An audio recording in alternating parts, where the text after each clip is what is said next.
Welcome to a very brisk November day here in Atlanta, Georgia, where we're here at Pinewood Studios, the place that Marvel have set up camp for their latest epic adventure. They've leveled cities in the Avengers, they've flung us to the far corners of the galaxy in Guardians, and now they're set to make their universe a whole lot bigger and simultaneously smaller.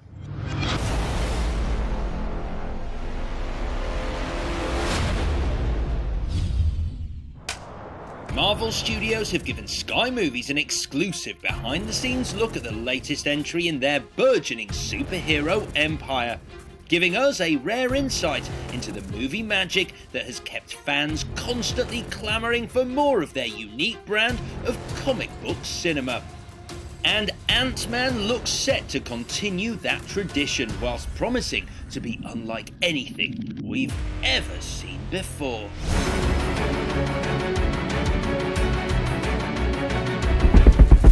At the start, he's getting out of prison and ready to get on with his life and try and reconnect with his daughter, who he hasn't seen in a few years. Scott winds up kind of resorting to his thieving ways. Come to learn that it's all kind of being orchestrated by a guy named Hank Pym. Hank Pym is a brilliant, if I do say so, scientist who has developed a serum. This serum allows a human being to reduce to the size of an ant, just like that. Well, Hank Pym had created this thing, the Pym particle, which is what powers the Ant-Man suit and allows you to shrink. And it's a much sought-after technology that he's hidden away over the years. His former protege, Darren Cross, is on the cusp of actually having the breakthrough of replicating that formula, but he's going to weaponize it. You tried to hide your suit from me. Now, it's gonna blow up in your face. Hank can't allow it to get out, so he wants to pull off this heist, a very elaborate heist, into his old company, Pymtech, to steal the technology back. My days of breaking into places and stealing stuff are over. What do you want me to do? I want you to break into a place and steal some stuff. I need you to be the Ant-Man. If there's one thing every superhero needs, it's a cool costume to fight crime in, and Ant-Man is no exception. I think it's such a cool suit. I mean, when I first saw it, I was like, whoa, that's a really cool looking suit, and the helmet was awesome. It took 20 minutes just to get in and get wired and bolted in, and it was surprisingly much more comfortable than you might think. I think it's the best suit in the Marvel Cinematic Universe. The cool thing about it, it feels like it's a relic from another era.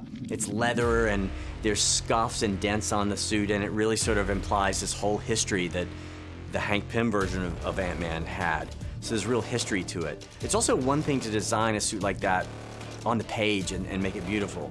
But what Sammy and Ivo did was, I can kind of not even comprehend it. With that in mind, I decided my first port of call should be the costume department, where designer Sammy Sheldon and head speciality costume creator Ivo Coveney showed me just how much work goes into making a superhero look the part. Guys, first of all, thank you. This is rather wonderful. Tell me first of all about the concept of the Ant-Man suit and where that comes from. Okay, well, we're given a design that we have to kind of keep to in our creation, and from design we then look into, first of all, what we're going to make the main suit out of. Is it easier or more difficult, the fact that you're already being handed something that they want you to then create, as opposed to sort of working from the ground up? It's different. It's just, I think, regardless of whether, you know, the idea's already there or you're creating it, you still have to make it into 3D. So, you know, it's still got to work on someone's body. So, I mean, it's fun. It's, you know, it's great to have that input and know that it fits into the world that we have. So one of these is a stunt suit. Remind me which, because I think that's the point, isn't it? The fact that I can't tell looking at them which is actually the actor's suit. Hopefully, yeah. Because this is all soft here, so that there's... Yeah, we turn around on the back. This piece here is all interconnected and pivoted. So this is a mechanical piece. Yeah. So this is for a shot of a Paul shot. Rudd in his suit. Yeah. Yes. Right. Yeah. Yeah. But then this one is for Colin. It's totally foam. Which So the stuntman can do rolls and everything. And it won't break, but also it won't injure him inside. So it has two parts to that. In the right hands, the relationship between man and suit is symbiotic. The suit has power. The man harnesses that power.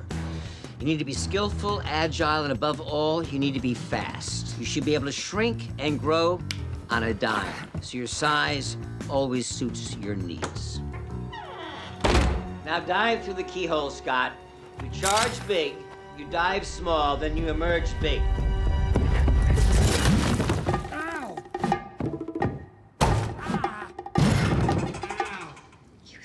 So let's talk about these Ant-Man helmets. First of all, there's a lot. There's a lot. Why are there so many helmets? We have actually made 17 different helmets for this show because, as you can see, I've got a variety of different poses I have to do. This is the open helmet here where whenever Paul's talking, and that's the helmet that looks closer to the original Ant-Man comics. So we try to make sure that this is the one you see most of the time, which is when it's closed, fully closed, but we need stunt, and we need stunts with visors in and stunts with visors out for safety reasons. Right. And then you've got what we call the hero ones, which is the one that Paul wears most of the time. Whichever one I try on, I'm happy to tell you this, I've got a massive head. It's a lot bigger than it looks. Does Paul Rudd have a fairly big head? I mean, because if he does, no. Right. But it's also, even on Paul's quite small head, we have to flex it to get it on. Okay. So if we're going to end up snapping an expensive that's piece all right. of... We've got some spare at the moment. Okay. Let's see what happens. Right, you ready? Yeah. See? Is that all? There you go. See, once it gets past the point, then it's okay. You're screwing me in. Oh, yes. It's obviously a little scary. No, it's okay. It's more with the stuntmen, we don't have to do that because we need to get them out sometimes in a hurry. But there you go. So that's it there. You'll still be able to breathe with this over there, don't worry. Yeah. I'm going to close the visor down as well now. You ready? Yeah. Wow. Right, now if you just tense your head slightly, I'm just going to, there you go. So your eyes, get a bit more, there you go. Yeah. There you go. Boom! I am Ant-Man. I can understand why it needs to come back. It's very difficult to emote under here, because what you can't see is I'm crying because it's so painful. It's not at all. This is great. And then, but how do I look? You look great. Honestly, it actually fits well. With the hair's a nice look. Yeah. I know you're a certain way into filming now, but if things don't work out with Mr. Rudd, I'm thinking... You're in there. Yeah. Guys, thank you very much. Pleasure. I'm taking this back to London. We've reached the halfway point of our behind-the-scenes look at Ant-Man, but join me after the break when I'll be sitting down with Paul Rudd and director Peyton Reed to delve even deeper into the secrets behind Marvel's miniature hero. But don't just take my word for it. It's just real behind-the-scenes stuff. See you soon.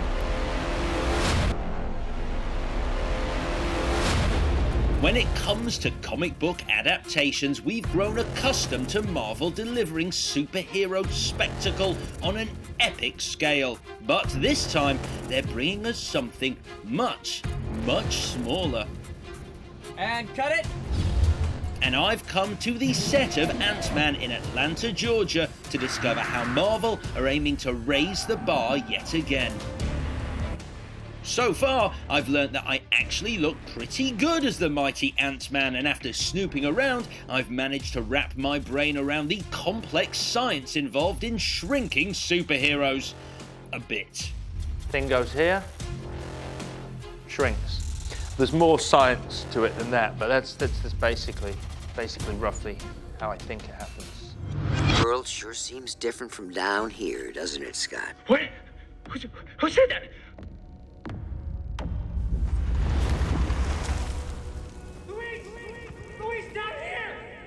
It's a trial by fire, Scott.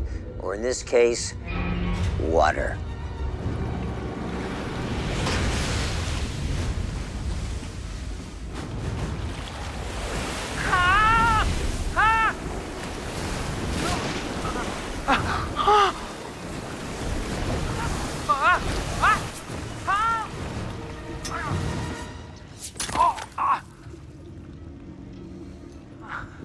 tougher than you thought.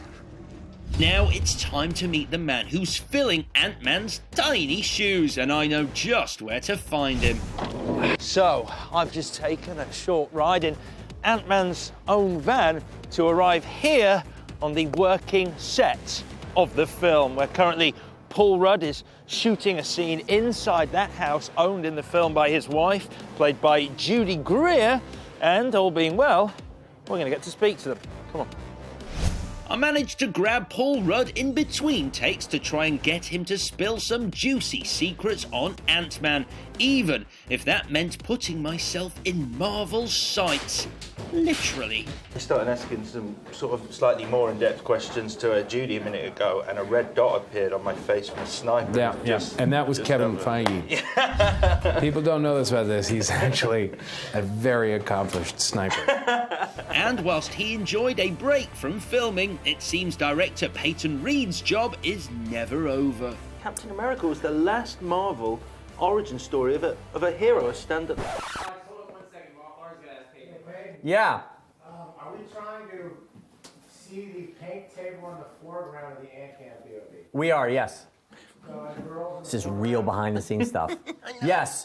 Okay. So the camera should be on a 14mm lens aimed at Paul Rudd, but with the paint table in the foreground. And are the girls in the foreground that we're painting or no? Yeah, at least you want to see their hands and the brushes. All right, thank you. Thank you, sir. Imagine a soldier the size of an insect. So where are we? What are you up to? So we're day 66 of our shoot. We only have about 2 more weeks of principal photography, and it's going really well. So we're in downtown Atlanta today. We're shooting in a neighborhood, and it's a scene where Scott Lang, played by Paul Rudd, is coming to pay a visit to his ex-wife and daughter. This is your chance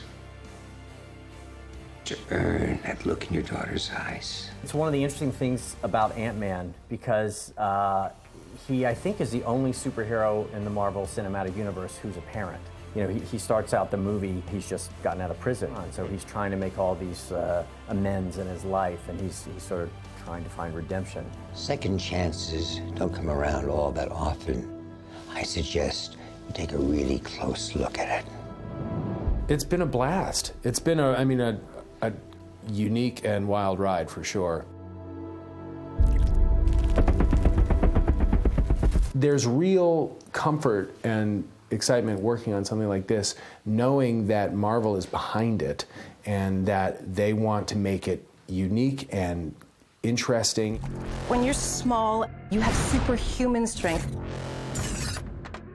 I mean, I'm only here because of Edgar Wright, who was originally directing the movie. He's the guy who hired me. He's the guy who brought me into the whole thing. He's the reason I'm even here, so I'm indebted to him greatly.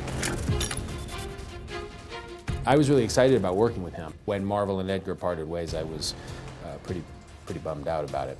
It was really, I think, just truly a kind of a clashing of styles, and I think all parties realized it early on, and maybe not as early on as everyone would have liked it to have been. But separate from that, the actual role and the material and the adventure of it all was really appealing. It was different than anything that I'd ever done. After Edgar left the project, we really lucked out by getting Peyton on board because he's such a great director, a great guy, loves the material. He knew about Ant-Man. He's a comic book fanatic. It's not about saving our world.